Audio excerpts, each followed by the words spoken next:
Idol, anong pinagkaiba ng mga kabataan noon sa kabataan ngayon? Kabataan noon, kumakaway ka kapag may dumaraang eroplano. Inaantay maubos ang tubig sa tabo sa ulo.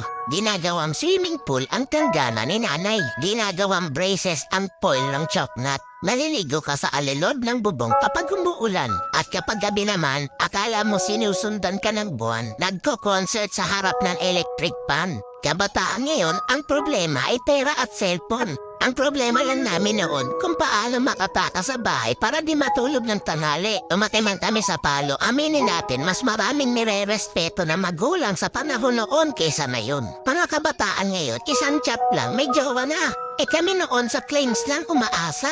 Broken-hearted, papad friends ang resulta. Mga kabataan noon, ang dami ng alam na trabaho. Kaysa sa kabataan ngayon, tamad na, puro pa gadgets, di pa mautusan. Minsan nagiging ibon, minsan nagiging panit.